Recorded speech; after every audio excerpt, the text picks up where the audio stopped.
Good morning, students and my dear friends. I'm Dr. Shalini Shukla, and today is 20th of December 2022, Tuesday.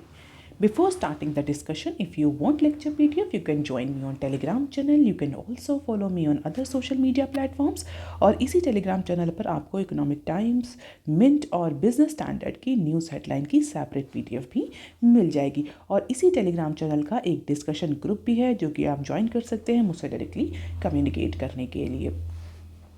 तो start करते हैं आज का discussion. Motivation of the day is the struggle you are in today is developing the strength you need tomorrow. और आज के Mint paper की ये न्यूज़ हेडलाइंस हैं। बिजनेस स्टैंडर्ड के सेक्शन में हम अप्रॉक्सीमेटली 9 न्यूज़ आर्टिकल्स आज कवर करेंगे। तो देख लेते हैं आज का पहला न्यूज़ आर्टिकल जो कि बिजनेस स्टैंडर्ड के पेज नंबर 4 पर दिया हुआ है। पेज नंबर 1 पर दिए हुए आर्टिकल हम इस सेक्शन में कवर करेंगे। तो देख लेते हैं आज का पहला आर्टिकल और इसके ही साथ हम पेज नंबर 5 पर दिया हुआ एक और आर्टिकल भी कवर करेंगे। दोनों ही आर्टिकल इंडिया के एक्सपोर्ट डेटा से रिलेटेड है। तो देख लेते हैं आज का पहला आर्टिकल क्या है। Exports to Russia pick up for second month in a row. As per the recently published data of Commerce and Industry Ministry, India's export to Russia has increased for the second consecutive month in October. Means सितंबर के बाद अक्टूबर में भी जो India का export है Russia को वो इंक्रीज हुआ है in terms of valuation. We all know because of the Russia Ukraine war, Russia पे जो वेस्टर्न कंट्रीज़ हैं उन्होंने बहुत सारे सेंक्शन लगाए हैं और कई सारे कंट्रीज़ जो हैं वो रशिया से एक्सपोर्ट इंपोर्ट नहीं कर रहे हैं। उन्होंने अपने बायलैटरल ट्रेड को फिलहाल के लिए कम कर दिया, रोक दिया तो कहना सही नहीं होगा, कम कर दिया है। उस ड्यूरेशन में और उस पर्टिकुलर सेंक्शन हिट रशिया का अगर हम बिजनेस इंडिया से देखें तो एक्सपोर्ट और इंपोर्ट दोनों के ही केसेस में इंडिया और रशिया का जो बायलैटरल रिलेशन है, जो बायलैटरल ट्रेड है, वो मंथ वाइज मंथ नई हाई रजिस्टर कर रहा है। इंपोर्ट तो इंक्रीज हो ही रहा है, बट रीसेंट जो अगर हम 2 मंथ्स का डेटा देखें यानी सितंबर और अक्टूबर मंथ का डेटा, तो इंडिया का जो एक्सपोर्ट है रशिया में वो भी पिकअप हो रहा है।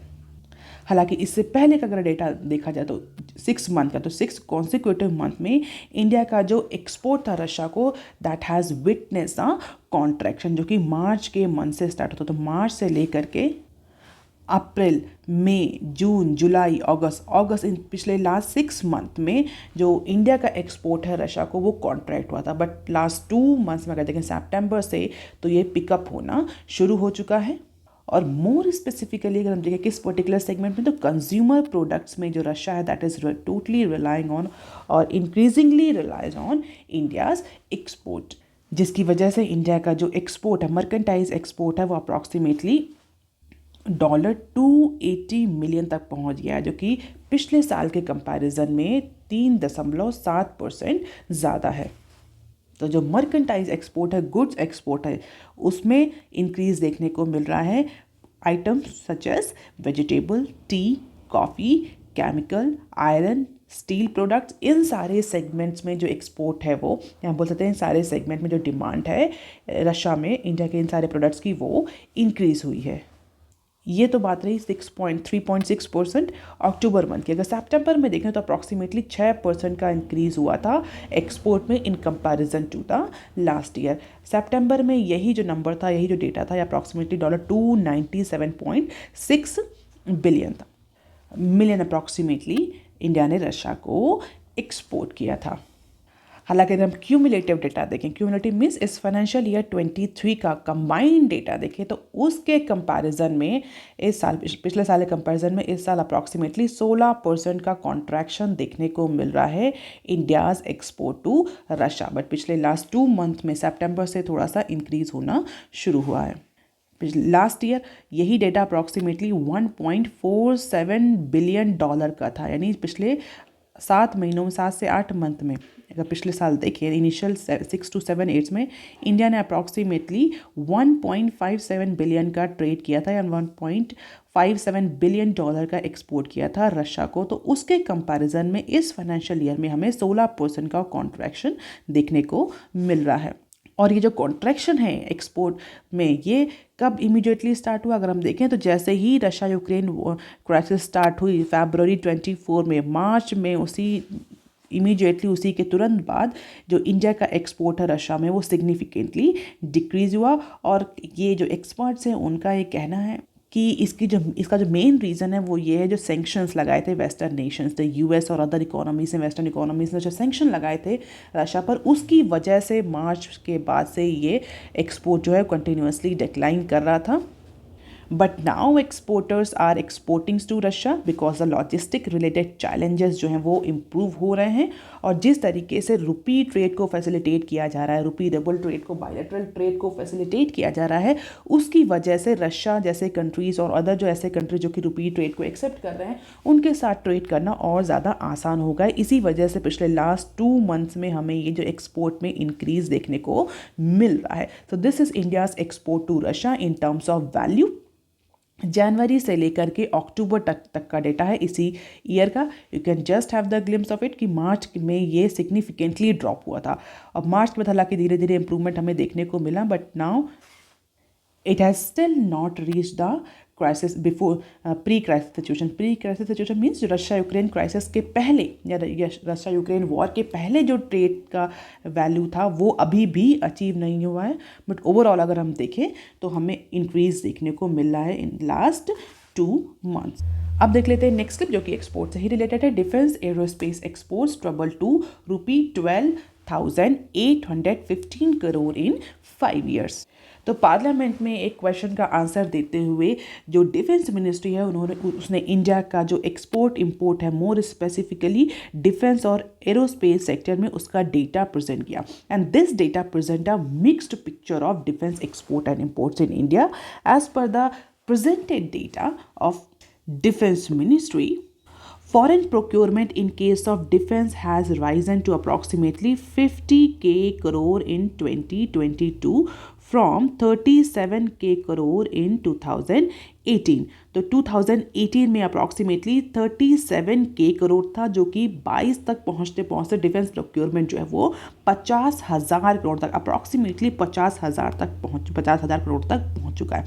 ये तो बात रही डिफेंस इंपोर्ट की। अगर एक्सपोर्ट का डेटा देखें तो एक्सपोर्ट में भी अप्रॉक्सीमेटली 12k करोड़ का इंक्रीज देखने को मिलना है फ्रॉम 4k करोड़ इन 2018। तो 2018 में जो एक्सपोर्ट था वो approximately, this is the approximate data, अगर आप एग्जैक्ट डेटा बताएं तो अप्रॉक्सीमेटली 4,682 करोड़ का जो इंडिया ने एक्सपोर्ट किया था, डिफेंस एक्सपोर्ट किया था 2018 में, जो कि इंक्रीज होकर के अप्रॉक्सीमेटली 12,815 करोड़ तक पहुंच गया है। तो एक्सपोर्ट और इंपोर्ट दोनों के ही केस में इंडिया के डिफेंस और एरोस्पेस सेक्टर ने इंक्रीज रजिस्टर किया है in last 5 years. Apart from it, this ministry has also informed the parliament there is a good progress in innovation कि innovation ecosystem में, स्पेशली डिफेंस और aerospace में, government जो है वो इनोवेशन और क्रिएटिविटी को बहुत प्रमोट कर रही है। तो इस सेक्टर में because of innovation for defence excellence, जिसको IDEX इनिशिएटिव भी बोला गया, इसकी वजह से मिनिस्ट्री ने भी बोला है कि इनोवेशन इकोसिस्टम में बहुत ज़्यादा इम्प्रूवमेंट देखने को मिल रहा है। ये जो IDEX स्कीम लॉन्च करी गई थी 2018 में, तो 2018 में लॉन्च के बाद, इस स्कीम के लॉन्च के बाद, what is this scheme? Innovation for defence excellence. इस स्कीम के बाद इंडिया के इंपोर्ट एक्सपोर्ट दोनों में ही इंक्रीज देखने को मिल रहा है। इसका जो रीज़न साइड कर रही है मिनिस्ट्री वो यही साइड कर रही है कि इनोवेशन इकोसिस्टम डिफेंस और एरोस्पेस में इंक्रीज हुआ है, जिसकी वजह से जो स्मॉल मीडियम माइक्रो एंटरप्राइजेस हैं, स्टार्टअप्स हैं, इंडिविजुअल इनोवेटर्स हैं, रिसर्च एंड डेवलपमेंट इंस्टीट्यूट्स हैं, एकेडमिया है, उन सबको प्रमोशन दिया जा रहा है, जिसकी वजह से ये एक्सपोर्ट इंपोर्ट में इंक्रीज देखने को मिल रहा है। तो 2018 में IDEX लॉन्च हुआ था। अब 2022 में डिफेंस मिनिस्ट्री ने IDEX प्राइम लॉन्च किया है। तो अगर आप किसी कॉम्पिटिटिव एग्जाम की तैयारी कर रहे हैं तो ये IDEX और IDEX प्राइम के बारे में थोड़ा सा पढ़ सकते हैं। बेसिकली ये इंडिया में इनोवेशन को इम्प्रूव करने के लिए, स्टार्टअप्स और MSMEs को सपोर्ट करने के लिए in case of defence and aerospace sector, government ने, सेंट्रल गवर्नमेंट ने ये स्कीम लॉन्च करी थी। अब देख लेते हैं article number 3 that is given on page number 5 of Business standard. Liquidity slips into deficit for the first time in 3 weeks. अगर आप रेगुलरली न्यूज़ चैनल फॉलो कर रहे हैं तो आपको पता होगा कि there is a liquidity crunch in banking system, और इसी लिक्विडिटी क्रंच की वजह से there is a mismatch between the credit demand and the credit growth, or as per the recently published data, this is the first time in the last 3 weeks liquidity in the banking system slipped into deficit. तो पिछले 3 हफ्तों में पहली बार, अभी 3 हफ्तों तक liquidity की situation थोड़ी सी ठीक थी, but in last 3 weeks this is the first time that liquidity in the banking system is fall into deficit, और जिसकी वजह से डेफिनेटली अगर लिक्विडिटी बैंक्स के पास नहीं तो they will borrow from other sources, और इसी की वजह से जो बैंक्स है, कमर्शियल बैंक्स है, शेड्यूल्ड बैंक्स हैं, उन्होंने लार्ज क्वांटम में फंड बोरो किया है. किससे बोरो किया है? रिजर्व बैंक ऑफ इंडिया से in and around 1 month and half. और जो ये सडन लिक्विडिटी क्राइसिस या डेफिसिट हुआ, जनरेट हुआ पिछले लास्ट 3 weeks में, क्यों जनरेट हुआ? Because of the advance payment, because of the outflow on the account of advance payment. Third instalment जो एडवांस पेमेंट की थी 15 दिसंबर को, उसकी वजह से, उसकी लास्ट डेट थी 15 दिसंबर को. कल ही हमने एडवांस पेमेंट की डिफरेंट डेट्स डिस्कस करी हैं कि 4 इंस्टॉलमेंट्स में देते हैं और कौन कौन सी डेट्स होती है, हमने कल ही डिस्कस करी. इसी जो थर्ड जो इंस्टॉलमेंट थे उसमें एडवांस पेमेंट की, उसकी वजह से आउटफ्लो ज़्यादा देखने को मिला, और इसी आउटफ्लो की वजह से पिछले लास्ट 3 weeks में पहली बार जो बैंकिंग में लिक्विडिटी सिस्टम है वो डेफिसिट की सिचुएशन में गया, which occur towards the end of every quarter, which occurs towards the end of this quarter. दिसंबर क्वार्टर के मंथ में ये डेफिसिट देखने को हमें मिला. ये तो बात रही एडवांस टैक्स पेमेंट की. जो एनालिस्ट हैं, जो एक्सपर्ट्स हैं, उनका ये कहना है कि apart from this advance tax payments there are certain other factors, कुछ और फैक्टर्स भी थे जिसकी वजह से ये डेफिसिट क्रिएट हुआ लास्ट 3 weeks में. क्या रीजंस जो एनालिस्ट या एक्सपर्ट साइट कर रहे हैं, उनका ये कहना है because of the currency leakage and possible interventions by Reserve Bank of India in foreign exchange market, which contributed to the tighter liquidity situation, and that is why in banking system there is a crisis of liquidity. तो जो analyst हैं वो कह रहे हैं कि currency leakage की वजह से, करेंसी डेप्रिसिएशन की वजह से रिजर्व बैंक ऑफ इंडिया ने फॉरेन मार्केट में इंटरवेंशंस किए, या हम बोल सकते हैं ओपन मार्केट ऑपरेशन किए, जिसकी वजह से टाइटल लिक्विडिटी की कंडीशंस जनरेट हो रही हैं. और अगर रिजर्व बैंक ऑफ इंडिया का डेटा देखें तो because of this liquidity crisis, Reserve Bank of India has pumped approximately 40k crore in the banking system for the first such infusion of funds since November 24. तो November 24 के बाद ये पहली बार हम कह सकते हैं कि रिजर्व बैंक ऑफ इंडिया ने अप्रॉक्सीमेटली 40,000 या बोल सकते हैं 40,500 करोड़ का जो फंड है, जो अमाउंट है, वो बैंकिंग सिस्टम में इन्फ्यूज़ किया in order to tackle this deficit. और ये अमाउंट जो 40,000 करोड़ का अमाउंट है, this is the highest since October 30. October 30 से अगर हम देखें जितना भी रिजर्व बैंक ऑफ इंडिया ने पंप किया है लिक्विडिटी, उसका ये सबसे हाईएस्ट अमाउंट अभी तक का है. So RBI has also injected fund rupees 24k crore on December 17 and 21k crore on December 18. तो लास्ट 3 weeks में अगर हम देखें तो लिक्विडिटी क्राइसिस की वजह से reserve Bank of India approximately 3 बार जो है वो बैंकिंग सेक्टर में फंड जो है वो इंजेक्ट कर चुका है, पम्प्ड इन कर चुका है. And an injection of fund by Reserve Bank of India implies tighter liquidity conditions in the banking system, and this absorption of fund by banks reflect कि उनके पास जो सरप्लस कैश है वो बैंक्स के पास काफ़ी अमाउंट में पड़ा हुआ है. हालांकि दिसंबर 16 से पहले reserve Bank of India just opposite approach में था. रिजर्व बैंक ऑफ इंडिया ने अप्रॉक्सीमेटली 1.5 ट्रिलियन का एब्जॉर्प्शन किया था, लेकिन सडनली दिसंबर 16 के बाद से रिजर्व बैंक ऑफ इंडिया को 3 टाइम्स पम्प जो है लिक्विडिटी वो इंजेक्ट करनी पड़ी because of these 3 factors: advance tax payment outlay, currency leakage and reserve bank of intervention in foreign market. So this is injection versus absorption scenario. देख सकते हैं December 16, 17 and 18 में 3 time RBI ने liquidity pump in करी है. हालांकि इससे पहले reserve Bank of India absorption के जो अप्रोचेस थे वो लेकर के चल रहा था. अब देख लेते हैं article number 4 that is given on page number 8 of Business Standard. YouTube creators contributed to ₹10k crore in GDP in 2021.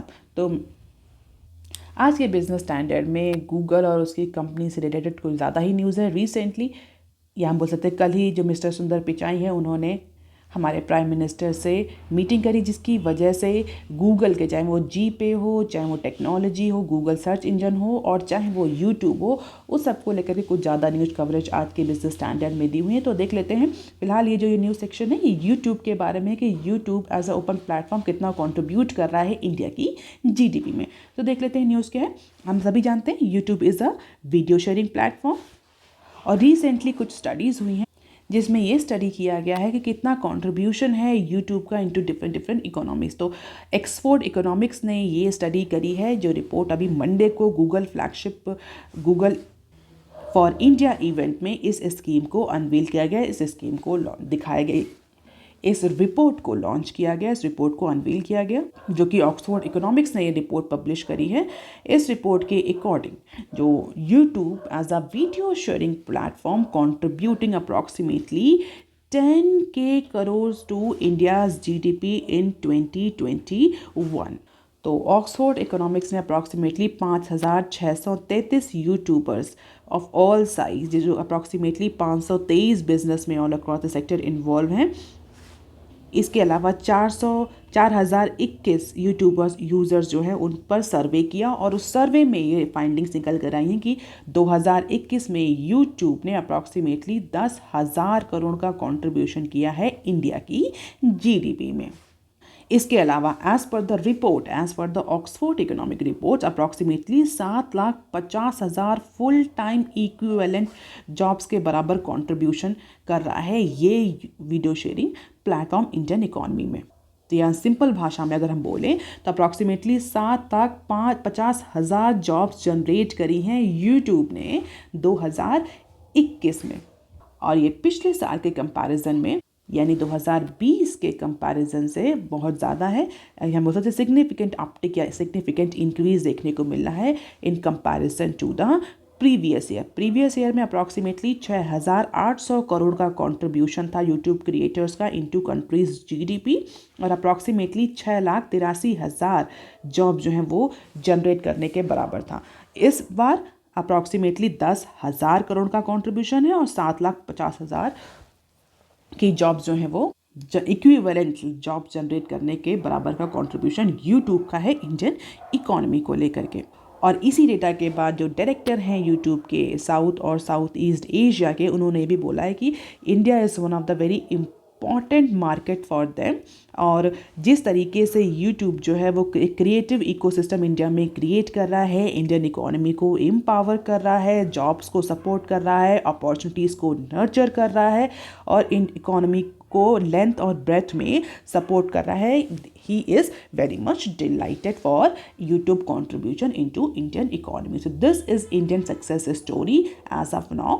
तो यूट्यूब ने 10,000 करोड़ अप्रॉक्सीमेटली कंट्रीब्यूट किए 2021 में, 6,800 करोड़ ये 2020 में थे, 7,50,000 जॉब्स 2021 और 6,83,000 जॉब अप्रॉक्सीमेटली 2020 में। इसके अलावा बहुत जल्दी 2 नए फीचर्स भी लॉन्च होने जा रहे हैं, अलाउड और कोर्सेज, जहां पर ऑटो डबिंग की फैसिलिटी भी यूट्यूब क्रिएटर्स को ऑफर करी जाएगी। Apart from it this courses allow creators to offer multi session video tutorials and add supplementary learning tool. तो कई सारे नए फीचर्स भी लाए जा रहे हैं। प्रोबेबली इन फीचर्स के बाद ये एंटिसिपेट किया जा रहा है कि हो सकता है कि यूट्यूब का जो कॉन्ट्रीब्यूशन है इंडिया जैसी मल्टीलिंगुअल कंट्री में और ज़्यादा इंक्रीज हो। And this is the impact of Google as a search engine in India. तो जो गूगल लेंस यूज़ करते हैं इंडिविजुअल, उनका number month by month increase होता जा रहा है in comparison to the world wide. इसके अलावा वॉइस क्वेरीज जो हैं वो डेली 3 गुना बढ़ रही हैं in comparison to the global average. Apart from it majority of Indians are preferring to use Google in more than 1 languages online. तो Google का, इसका मतलब सीधी सी बात यह है कि जो हम गूगल की बात कर रहे हैं, अल्फ़ाबेट की बात कर रहे हैं, उसका जो इम्प्रिंट है इंडिया पे, उसका जो कंट्रीब्यूशन है इंडियन इकोनॉमी में वो इंक्रीज़ कर रहा है। तो जो रिसेंटली विजिट हुई है मिस्टर पिचाई की, और जहाँ पर उन्होंने हमारे प्राइम मिनिस्टर से मुलाकात करी, उसी के बाद से ये सारी न्यूज़ हैं। और इसी मीटिंग में जो मिस्टर सुंदर पिचाई हैं, उन्होंने एक सस्टेनेबल और रिस्पॉन्सिबल रेगुलेशन की बात करी है, स्पेशली फॉर टेक्नोलॉजी कंपनी, जो कि रिसेंटली इंडिया में डेटा प्रोटेक्शन को लेकर के भी बिल आने वाला है, टेक्नोलॉजी ई कॉमर्स को लेकर के काफ़ी सारे रेगुलेशन चल रहे हैं, स्पेशली फिनटेक को लेकर के, डेटा शेयरिंग को लेकर के बहुत ज़्यादा कंट्रोवर्सी है।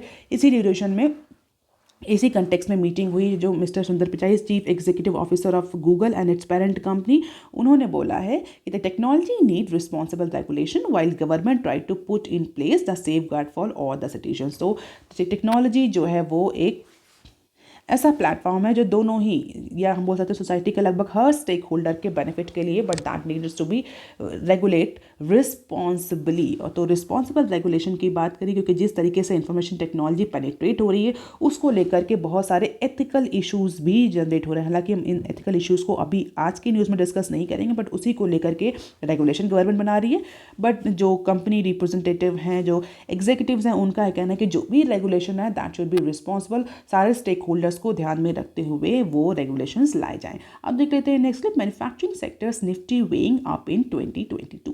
सो manufacturing company has been outperformed in the bourses in the current year. Current year means 2022 में अगर निफ्टी 50 का हम परफॉर्मेंस देखें तो उसमें मैन्युफैक्चरिंग सेक्टर जो है, या मैन्युफैक्चरिंग सेक्टर की जो कंपनीज हैं उनका जो शेयर है, उनका जो वे है वो कंटिन्यूअसली इंक्रीज होता है। तो Nifty 50 is a benchmark indices of which stock market, आप मुझे कमेंट सेक्शन में लिख करके बता सकते हैं। But as per the recent publish data, FMCG, automobile, pharmaceutical, metal, cement, agrochemical companies are now accounting for approximately 25.4% in Nifty 50 index. तो Nifty 50 index में जो मैन्युफैक्चरिंग कंपनीज हैं उनका अप्रॉक्सीमेटली 25% का कॉन्ट्रीब्यूशन, 25% से ज़्यादा का कॉन्ट्रीब्यूशन रहा इस पर्टिकुलर कैलेंडर ईयर में, जो कि पिछले साल से अप्रॉक्सीमेटली 88 BPS पॉइंट ज़्यादा है। तो मैन्युफैक्चरिंग सेक्टर का कंट्रीब्यूशन जो है वो निफ्टी 50 में या इंडाइसेस में, जो इंडिया के जो बेंचमार्क इंडाइसेस है उनमें इंक्रीज हो रहा है।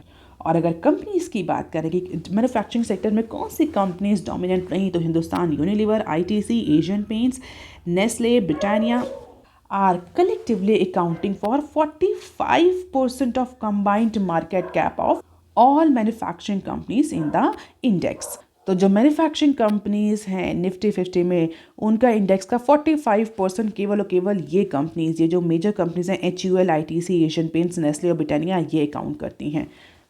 तो एक तो मैन्युफैक्चरिंग सेक्टर का डोमिनेंस इंक्रीज कर रहा है। मैन्युफैक्चरिंग सेक्टर में कुछ ऐसी कंपनीज है जिनका डोमिनेंस कंटिन्यूअसली बढ़ता जा रहा है निफ्टी 50 में। अब देख लेते हैं next clip, CBDT to review tax mop up at meet tomorrow. So CBDT, Central Board of Direct Tax, is holding a high-level meeting for what? For reviewing the performance of tax collection for financial year 23। तो financial year 23 का जो tax collection रहा specially direct tax category में कितना रहा, कितना percent corporate tax रहा, कितना परसेंट पर्सनल टैक्स रहा, कितना परसेंटेज सारा जो ओवरऑल इवैल्यूएशन है उस करने के लिए कि हाई लेवल कमेटी की मीटिंग सेटअप करी गई है। Probably this is for upcoming budget आने वाला है नेक्स्ट मंथ के बाद, उसी बजट की तैयारी के लिए ये मीटिंग सेट करी जा रही, जहाँ पर गवर्नमेंट ये अप्रॉक्सीमेटली ये आइडिया ले सके कि कितना टैक्स कलेक्शन हुआ है इस फाइनेंशियल ईयर में, कितना एंटिसिपेशन रहा, कितना एक्चुअल कलेक्शन हुआ, और उसके बेसिस पर आगे आने वाले टाइम में गवर्नमेंट अपने बजट में प्लानिंग कर पाए। तो जितने भी चीफ कमिश्नर्स हैं, डायरेक्टर जनरल्स हैं, IT कमिश्नर्स हैं, they all will be attending this video conference meeting, और यहाँ पर जो फोकस होगा that will be on revenue maximisation. अब देख लेते हैं नेक्स्ट क्लिप, रिन्यूएबल फर्म्स में use rupee loan to refinance $3 billion foreign green bonds because of the global recessionary condition. जो ग्लोबल फंडिंग है वो कॉस्टली होती जा रही है, जिसकी वजह से जो इंडियन रिन्यूएबल कंपनीज हैं जो पहले ग्लोबल फंड रेज करती थी because of the cheaper interest rate, अब वही कंपनी डोमेस्टिक रुपी लोन जो है वो यूज़ कर सकती हैं to finance their green projects. तो refinance green bond worth ₹3 billion that are due for repayment in next 2 financial year, that is 24 and 25. Now these RE companies or renewable companies can or may use this domestic rupee loan to refinance these green bond। तो basically जो overseas green bonds हैं उनको refinance करने के लिए जो renewable energy हैं वो डोमेस्टिक रुपी लोन का यूज़ कर सकती हैं। Definitely refinancing of overseas green bond is expected to happen at rate higher than the prevailing interest rate. क्यों? क्योंकि ऑलरेडी जो ग्लोबल फंड है वो कॉस्टली हो रहा है, और अगर डोमेस्टिक रुपी लोन्स के थ्रू इन ग्रीन बॉन्ड्स को रीफाइनेंस किया जाएगा तो definitely there will be increase in demand, जिसकी वजह से जो प्रिवेलिंग इंटरेस्ट रेट्स हैं उससे ज़्यादा रेट पर कंपनीज़ को ये रीफाइनेंसिंग करनी पड़ेगी। बहुत ज़्यादा टेक्निकलिटी में जाने की ज़रूरत नहीं है। अगर इस न्यूज़ का जस्ट और की पॉइंट हम समझें तो because of the increasing price of global fund, because of the global fund becoming costlier, now Indian renewable companies में refinance their green bonds through domestic rupee loan. और ऐसे ग्रीन बॉन्ड जो कि अपकमिंग 2 ईयर्स में 2024 और 2025 में mature हो रहे हैं, उनकी रीफाइनेंसिंग के लिए इंडियन मार्केट को एक्सप्लोर किया जा सकता है। क्यों? क्योंकि जो ग्लोबल मार्केट है वहाँ पर फिलहाल के लिए जो फंड है वो कॉस्टली हो गया है, एज सिंपल एज दैट। अब देख लेते हैं next clip. COP15 adopts plan to save 30% of land water by 2030। तो because of the 2 years delay into the any new global agreement, because of the COVID-19 pandemic, now the countries have decided to form an agreement on biodiversity at UN Biodiversity Conference COP15। तो UN यानी United nation biodiversity conference COP15 हो रही है इन Montreal. ये कोविड-19 pandemic की वजह से 2 साल बाद शेड्यूल हो रही है और 2 साल के ड्यूरेशन में किसी भी तरह के कन्वेंशंस या एग्रीमेंट साइन नहीं हुए ऑन ग्लोबल और इकोलॉजिकल इश्यूज।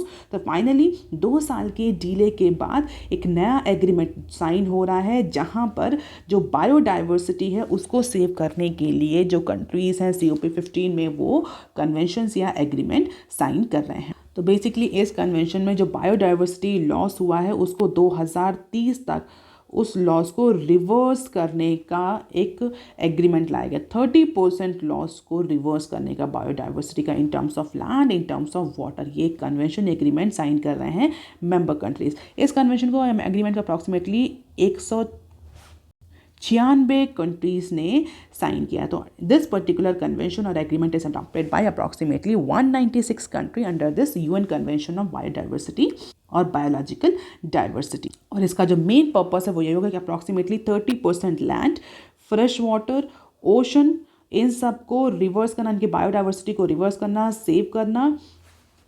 और जो लोकल पीपल हैं, इंडिजीनियस पीपल हैं जो फॉरेस्ट में और कहीं ड्वेल कर रहे हैं, जो लोकल ड्वेलर्स हैं, उनके राइट्स को रिकॉग्नाइज करना, उनके कॉन्ट्रीब्यूशन को रिकॉग्नाइज करना, उनकी ट्रेडिशनल टेरिटरीज को रिकॉग्नाइज करना। तो बेसिकली बायोडाइवर्सिटी को सेव करने के लिए COP15 में ये कन्वेंशन साइन एग्रीमेंट साइन हुआ। If you preparing for any exam, this is very important news for you.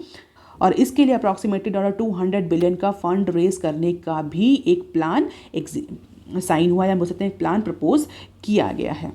और इसके अलावा ऐसी जो हार्मफुल सब्सिडीज़ जो कंपनीज और इंडस्ट्री को दी जा रही हैं उसको भी रिड्यूस करना है year by year at least $500 billion तक।